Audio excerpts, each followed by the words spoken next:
There is no hope. There is only the Shredder.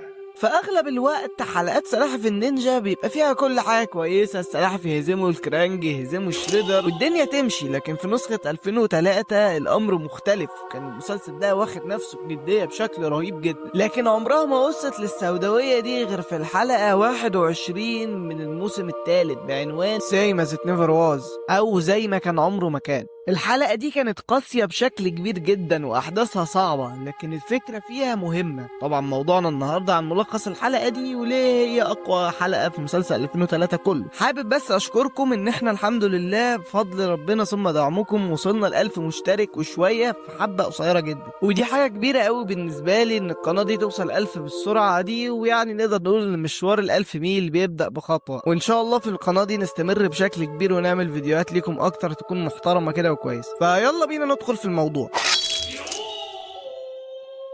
بتبدأ الحلقة بمنظر لناس ماشية في حزن وكآبة، وبنسمع صوت في الخلفية بيقولك ايه بقى: انتباه لعبيد شريدر، السيد بتاعكم دلوقتي هيتكلم، انتم يلي لسه عايشين في وهم الحرية خدوا بالكم، انا قضيت على اخر نفس للمقاومة، والاطرمز الخونة اللي انا مسيطر عليهم بيشتغلوا دلوقتي على جهاز بينقل الجيوش عن بعد، واللي بيه هقدر استعبد الكواكب التانية، مفيش اي امل، مفيش دلوقتي غير شريدر وبس. في الاخر خالص بيطلع صوت يقول ان خلي بالكم شريدر دايما مراقبكم. وده كده الجزء اللي قبل المقدمه بتاعت الحلقه. بتبدا بقى الحلقه بدايه عاديه جدا بان دوناتيلو وابريل بيتكلموا عادي، فجاه يقوم يحصل زلزال وبيطلع لهم فجاه الالتيميت دراكو اللي هو كان ابن داميو مع دراكو، واللي اندمجوا مع بعض بطريقه ما، واللي بيعرف يجمد السلاحف كلهم في مكانهم، وطبعا يجمد معاهم دوناتيلو علشان فجاه نلاقيه بيقوم ويلاقي كل حاجه متدمره. ولما بيطلع بره بيشوف قدامه عربيات بوليس شكلها كده من الواضح انها تبع الفوت كلان، لكن بنشوف واحد بيحاول يتصدى للفوت كلان وبيطلع في الاخر مايكل انجلو، لكن حصل له مشكلة كبيرة جدا، طبعا ايده مش موجودة. وقبل ما يسأله ايه اللي حصل، مايكل انجلو هو اللي بيسأله انت اللي كنت فين المدة دي كلها، ويقول له انك غبت علينا 30 سنة. دوناتيلو يستغرب 30 سنة ازاي، يقول له لا ده بجد، افتكرناك مت، انت ازاي اتخليت عننا المدة دي كلها وكنت فين؟ يقول له من دقيقة كنا مع بعض، الدقيقة اللي بعدها لقيت نفسي هنا. مايكي يقول شوف الذكي اللي فينا ما عندوش فكرة دلوقتي يعمل ايه، لكن احنا ما ينفعش نتكلم هنا، لازم نتحرك. فبيروحوا مكان من البلاعة ويسأل دوناتيلو احنا رايحين على فين، بيقول له بوديك عند سبلنتر. سأله بقى ليوناردو ورافائيل اللي معاه، قال له انت بتهزر، ليوناردو ورافائيل ما ينفعش يبقوا مع بعض تاني. عشان وهم في الطريق دوناتيلو بيسأل ايه اللي حصل بينهم، فمايكل يقول ان هو حصل بينهم خناقة. يجي بقى علشان يشوف سبلنتر، فيكتشف دوناتيلو ان سبلنتر للأسف مات، وان هو اتدفن هنا تحديدا عشان هامته يوشي كان بيحب يقعد معاه في الحته دي. دوناتيلو بيقول ان ده مستحيل، وان كده الدنيا باظت خالص، وان هما مستحيل يلاقوا طريقه يغيروا بيها الماضي، لكن ممكن يغيروا المستقبل او الحاضر. احنا لازم نواجه شريدر باي طريقه. مايكل انجلو يقول له انا حاولت كتير قوي، قال له لا المره دي انا عندي خط، لازم نقابل ليوناردو ورافائيل.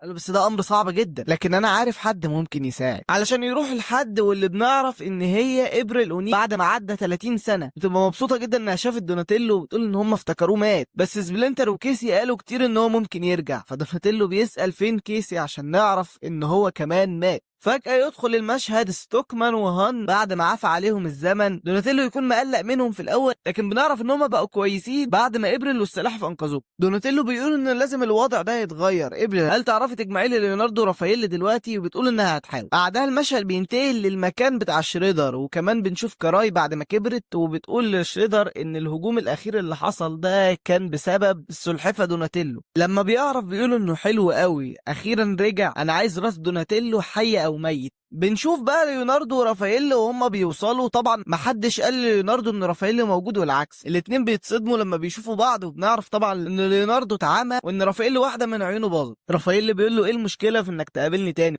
بفكرك لما انت اتخليت عن سبلنتر لما كان في امثل حاجه لينا.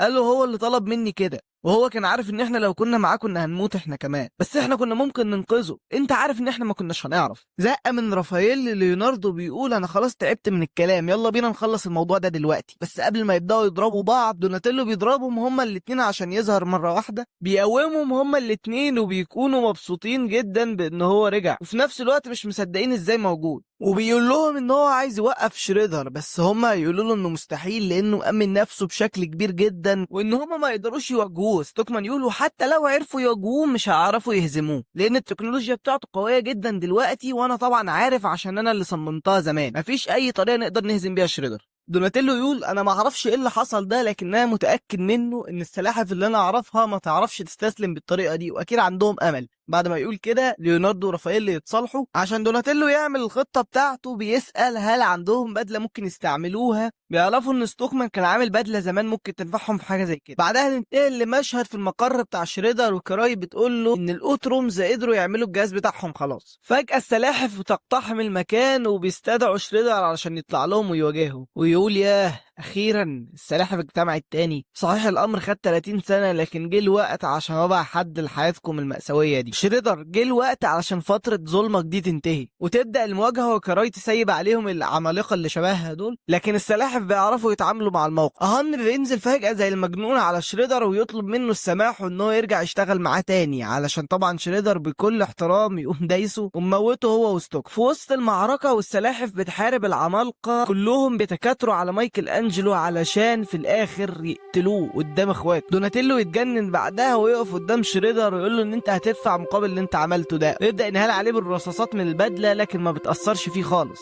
شريدر يكتفه ويقول له 30 سنه وده اللي عرفت توصل له، بجد مثير للشفقه قوي، ويكسر له البدله وكمان يرميه من فوق. وبتحصل مواجهه بين ليوناردو وكراي، واللي كراي فيها بتعرف تقتل ليوناردو. رافائيل اللي بيشوف المنظر ده قدامه بيتجنن ويهاجم كراي وفي الاخر بتموته هو كمان. قبل ما يموت بيزحف ناحيه اخوه عشان يموت قدامه والاتنين يموتوا جنب بعض. لا الصراحه الحلقه تقيله قوي لحد دلوقتي، يعني صعب، المشهد مؤثر سنتين ثلاثه. المهم ابرز تستغل الموقف وتضرب بالمدفع على كراي عشان تموتها. هو تقريبا كده في 3 وفيات لحد دلوقتي، لا 5 وفيات يا ساتر، يا نهار ابيض ده كده 6، ده نسيت سبلنتر كمان، يا الله دول كده 7 ده نسيت كيسي جونز كمان، يا نهار ازرق. في الاخر بيبقى لنا دوناتيلو قصاد شريدر. شريدر يقول له انت اخر واحد من نوعك دلوقتي يا دوناتيلو. دوناتيلو يقول له مشكلتك انك بتبقى ضامن الفوز من قبل حتى ما تكسب، كل الخطه دي كانت عشان نوصل للمرحله دي. فيقوم مشغل الجهاز اللي هيربط بيه شريدر وكمان يشغل عليه السلاح علشان في الاخر يقدر يقضي على شريدر. بعد ما الحرب بتنتهي بيكون حزين جدا ويشوف ان المستقبل ده كابوس،